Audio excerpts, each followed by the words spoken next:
Laban had traveled about 380 miles, or 608 kilometers, all the way from Haran to the border of Canaan, and caught up with Jacob, searched Jacob's camp, and found nothing that belonged to him. So we continue reading here in Genesis chapter 31. We start in verse 36 and end in verse 39. And Jacob was wroth and chided with Laban. And Jacob answered and said to Laban, What is my trespass? What is my sin, that thou hast so hotly pursued after me? Whereas thou hast searched all my stuff, what hast thou found of all thy household stuff? Set it here before my brethren and thy brethren, that they may judge between us both. This 20 years have I been with thee.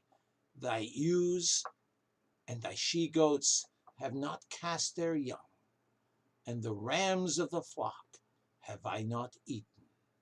That which was torn of beasts I brought not unto thee.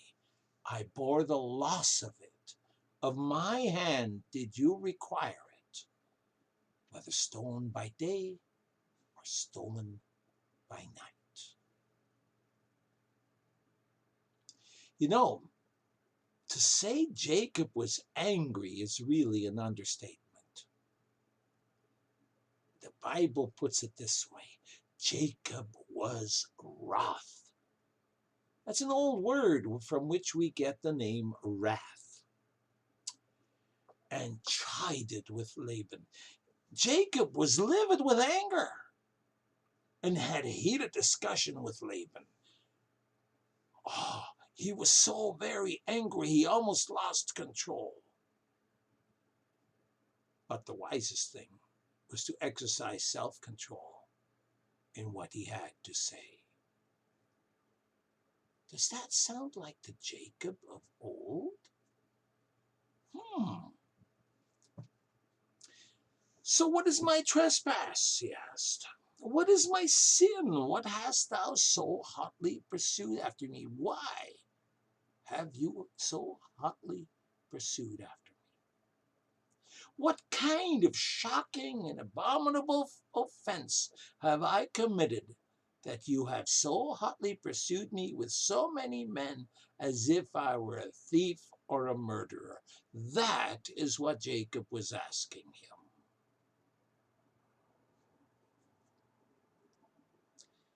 Whereas thou hast searched all my stuff, what hast thou found of all thy household stuff? You see, Laban went after him because he wanted to lay claim and say he robbed him. And did he rob him? Laban could find nothing that belonged to him that Jacob had in his possession, other than the multicolored sheep. There really was nothing that Jacob had. That's right, even after a thorough search by Laban. A challenge was made that if ownership of anything was disputed, a fair settlement could be made by the very men that Laban had brought with him. Jacob was confident that it was so clear a case that he had not wronged him of not even one thing. See, by now, Jacob was 97 years of age as he presented his case of being the wronged party. Wow. traveling 600 kilometers, 7 days journey to go after Jacob. Jacob wanted to show everybody. Why did he do it? It was for nothing. So, these 20 years, he says, have I been with you. Your ewes and your she-goats have not cast their young, and the rams of thy flock have I not eaten. Folks, for 14 years he worked for his wives, and another 6 years to earn his wages. That'll come up in our next session. And he got his wages with interest, thanks to God. Under his care, the females of the goats and the sheep had no miscarriages. And what was just as impressive was that he did not steal rams from Laban's flock to eat them. Shepherds were notorious for doing this. But not Jacob, who was just as content eating a bowl of lentil soup. That which was born of beasts I brought not unto thee, he said to Laban. I bore the loss of it. Of my own hand did you require it, whether stolen by day or stolen by night. Jacob absorbed all the losses. Can you believe that? Now, shepherds were strictly responsible for losses in the flock. After all, the flock were under their care. They were responsible.